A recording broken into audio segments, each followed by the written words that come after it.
Hello student, welcome back to my YouTube channel. And ये C language की series में हमारा दूसरा लेक्चर है। पहले लेक्चर में हमने कवर किया था जो कि बेसिक बातें थी, जो कि किसी भी लैंग्वेज को स्टार्ट करने से पहले, शुरू करने से पहले हम लोग के लिए जानना बहुत ही ज़रूरी होता है।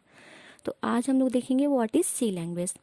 सी is a general purpose procedural computer programming languages supporting structure programming. It is developed to do some system programming for the operating system Unix.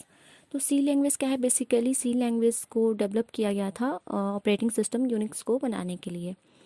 और ये क्या है? एक स्ट्रक्चर प्रोग्रामिंग फीचर इसमें है, जिसको हम लोग कोड को क्या कर सकते हैं, छोटे छोटे फंक्शन में हम लोग डिवाइड कर सकते हैं। इसे हम लोग स्ट्रक्चर प्रोग्रामिंग बोलते हैं। तो आगे हम लोग देखेंगे हिस्ट्री ऑफ सी। तो किसी भी लैंग्वेज को पढ़ने से पहले या जानने से पहले हम लोग के लिए ये जानना बहुत ही इम्पॉर्टेंट होता है कि उसकी हिस्ट्री क्या है, वो कैसे आया था। तो हम लोग ये कह सकते हैं कि आजकल जितने भी हम लोग मॉडर्न लैंग्वेजेस देख रहे हैं, सी प्लस प्लस, जावा, पाइथन, जितने भी सारे लैंग्वेजेस हैं, उस सारे लैंग्वेजेस का रूट क्या है? एल्गोल। एल्गोल जिसका मतलब होता है एल्गोरिथमिक लैंग्वेजेस। ये 1960 के अराउंड इंटरनेशनल कमेटी द्वारा डेवलप किया गया था, इसलिए हम लोग इसको बोलते हैं एल्गोल 60।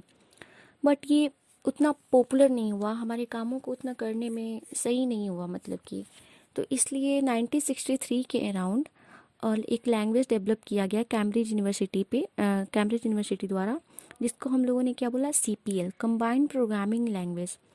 बट ये भी बहुत ही हार्ड था लर्न करने के लिए। CPL was hard to learn and difficult to implement, और इसको इम्प्लीमेंट करना भी बहुत ही हार्ड था। इसलिए 1967 में Martin Richard at Cambridge University develop a language called BCPL।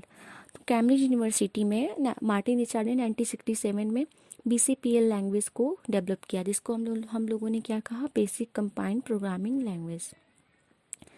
But ये भी उतना सक्सेसफुल नहीं हुआ, तो इसकी वजह से केन थॉमसन ने बी लैंग्वेज को डेवलप किया 1970 के around. B was use to create early version of Unix operating system, और बी को यूज़ किया गया अर्ली वर्जन, मतलब यूनिक्स ऑपरेटिंग सिस्टम जो पहले बनाया गया था उसमें इसका फीचर कुछ यूज किया गया। देन डेनिस रीची क्या किए? Inherited of the feature of B and BCPL। Dennis Ritchie ने बी एंड BCPL लैंग्वेज को कंबाइन करके, उन दोनों के फीचर को इनहेरिटेट करके और कुछ अपना फीचर उसमें ऐड किया, और उसके बाद उन्होंने लैंग्वेज क्या दिया? सी उसका नाम दिया। और ये उन्होंने इन 1972 के अराउंड AT&T बेल लैब में इसको डेवलप किया था। The Unix operating system was also developed at AT&T Bell Lab, was coded almostly in C language. और फिर यूनिक्स ऑपरेटिंग सिस्टम को हुई AT&T बेल लैब में ही इसको कोड किया गया, और ये ऑलमोस्ट मतलब सी से ही बनाया गया।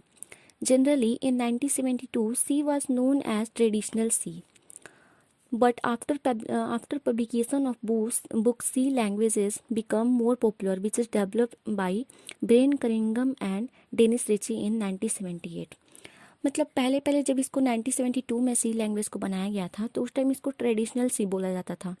But Dennis Ritchie and Brian के द्वारा जो बुक लाया गया, पब्लिश किया 1978 में, उसके बाद से ये क्या हुआ? बहुत ही पॉपुलर हो गया लैंग्वेज, जिससे हम लोग सी लैंग्वेज बोलने लगे। तो इसका मैंने एक टेबल भी बनाया था, जिसे आप लोग देख लीजिए, यहाँ पे है। देखिए किस ईयर में किस लैंग्वेज को लाया गया। 1960 में एल्गोल 60 इंटरनेशनल कमेटी द्वारा, टू जनरल टू एब्स्ट्रैक्ट। मतलब ये क्या था? बहुत ही जनरल था, और थोड़ा मतलब इसमें कुछ प्रॉब्लम थे। 1963 में आया CPL कहाँ पे आया था? कैम्ब्रिज यूनिवर्सिटी में, और ये क्या था? बहुत ही हार्ड था, hard to learn and hard to implement. Then 1967 में आया BCPL मार्टिन रिचर्ड के द्वारा। देन 1970 में आया बी कैम थॉमसन के द्वारा AT&T बेल लैब में। देन 1972 में आया सी लैंग्वेज डेनिस रिची के द्वारा। सो आई होप आपको ये समझ में आया होगा। तो आज के लिए इतना ही, नेक्स्ट लेक्चर में हम लोग देखेंगे आगे। तब तक के लिए बाय बाय, गुड बाय।